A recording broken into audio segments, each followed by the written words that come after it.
Bonjour, alors je m'appelle Eric Castillo, je suis étudiant en Master 2 de IDN FN et je vais vous présenter ce Master dans cette vidéo. Alors vous pouvez remarquer qu'il s'agit d'un enregistrement d'une classe virtuelle, puisque eh bien, l'objet de ce Master est de former des étudiants aux formations à distance et aux classes virtuelles. Alors, donc, ce master de IDN FN, donc je vais vous présenter ce master en trois parties. Alors la formation, donc c'est un master de métier de l'enseignement, de l'éducation et de la formation, et la mention est pratique et ingénierie de la formation, la spécialité de IDN, innovation, ingénierie, didactique et numérique. Il est proposé à l'ESPE de Toulouse par le département Didac Open. Alors c'est encore un nouveau sigle qui signifie donc département, didactique, ouverture professionnelle et environnement numérique. Donc voilà, cette spécialité, vous pouvez le voir, est à la fois sur de l'ingénierie didactique et dans le domaine du numérique. Alors la spécialité de IDN est structurée en deux parcours. Donc le premier parcours, ouverture professionnelle en milieu scolaire dans un cadre pluridisciplinaire et interdegré. Le deuxième parcours qui nous intéresse, donc c'est le parcours FN, donc e-formation et environnement numérique, qui lui forme des professionnels de la formation à distance et des environnements numériques. Donc ces deux masters existent également en M1. Alors, à qui s'adresse ce master?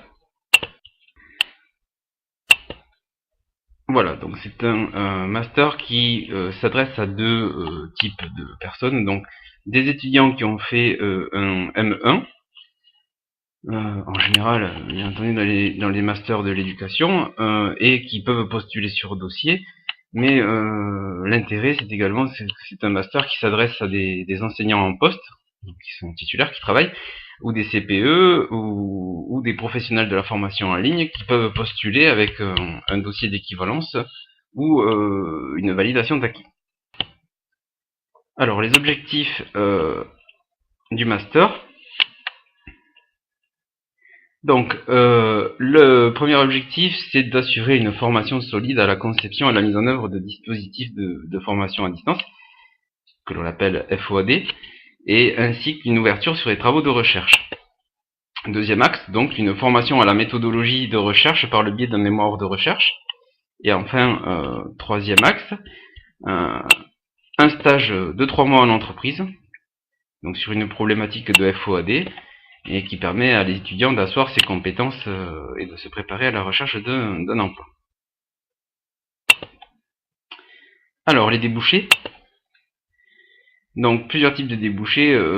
Donc premier cas, donc on peut trouver du travail dans une entreprise qui utilise la FOAD ou qui met en place des environnements numériques de travail, des espaces numériques de travail, des organismes de formation qui mettent en œuvre de la FOAD, et des entreprises productrices de contenu multimédia à visée pédagogique ou des espaces numériques de travail. Alors les modalités d'enseignement. Donc la durée des études, donc elle est de 1 an, mais il est possible pour les étudiants qui travaillent, qu'ils soient étudiants ou qu'ils soient enseignants à plein temps, il est possible de le faire sur 2 ans, de l'échelonner sur 2 ans, sachant qu'on a un stage à l'entreprise, donc qui est de 3 mois à temps plein ou de 6 mois à mi-temps. Donc le lieu d'études, la formation peut se faire en présentiel à Toulouse, elle peut également se faire à distance, par justement des classes virtuelles et de la FOAD. Pour ce qui est du présentiel, il se fait le mercredi après-midi et le samedi matin, et on a des classes virtuelles de 18h à 20h, donc voilà, cela demande une certaine organisation. Et l'année est organisée en 2 semestres. Alors les sites, donc 2 sites, Toulouse-Sainte-Agne pour le mercredi après-midi et Toulouse-Rangueil pour le samedi matin.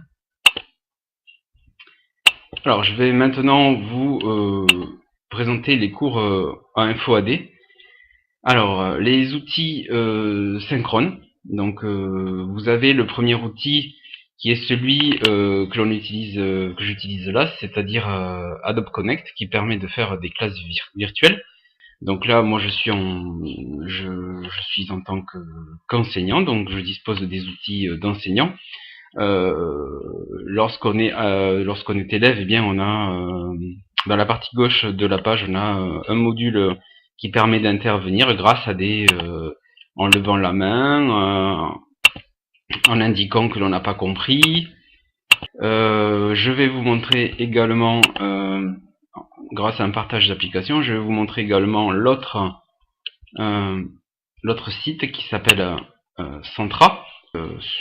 C'est un autre site qui permet de procéder à des classes virtuelles, qui a une interface différente, mais qui regroupe des fonctions similaires, donc vous utiliserez les deux.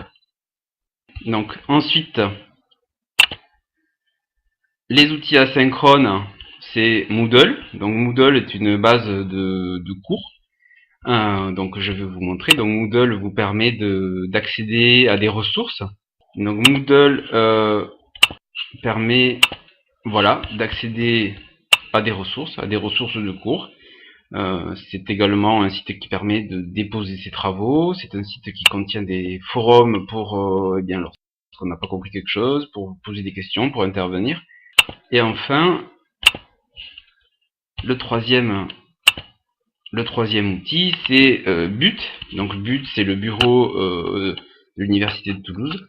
Donc je vais également vous le montrer. Donc c'est un site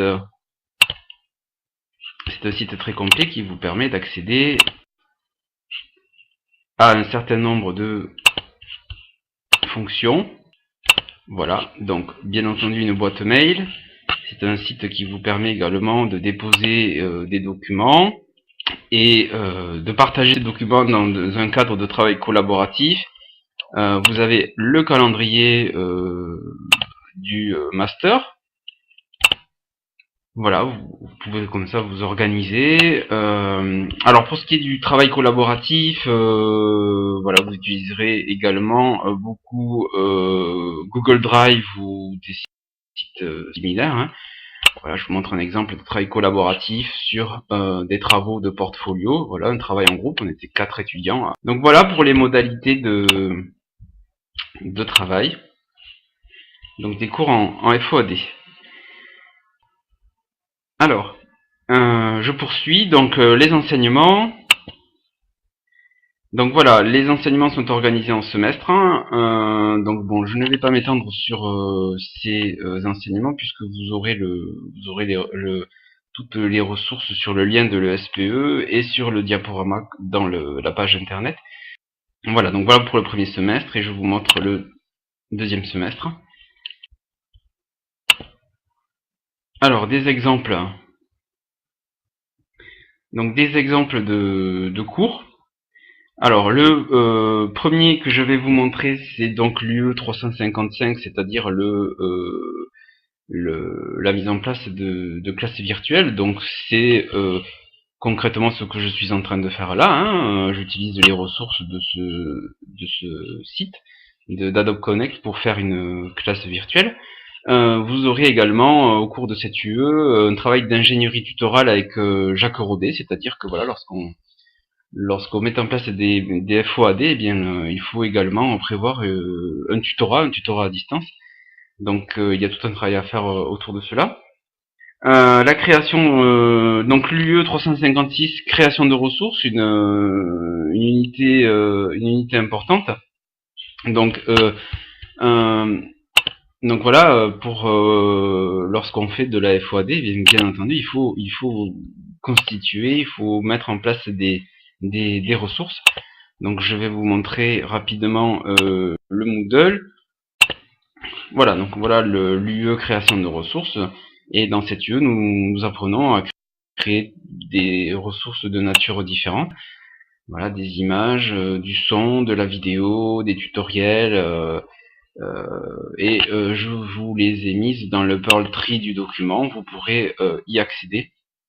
et avoir des exemples de ressources créées cette année. Donc vous trouverez plus d'informations sur le site de l'ESPE de Toulouse et dans le diaporama que je laisse dans le Pearl Tree. Voilà, donc et vous, êtes-vous prêt à faire ce master? Donc voilà, j'ai mis une machine la machine à café de l'ESPE de Toulouse parce que si vous vous engagez dans ce master, il faudra prévoir de boire pas mal de café, surtout si comme moi vous le faites tout en travaillant à côté. Voilà, j'espère avoir répondu aux questions que vous pouviez vous poser et n'hésitez pas à consulter tous les documents que j'ai mis dans cette page de présentation.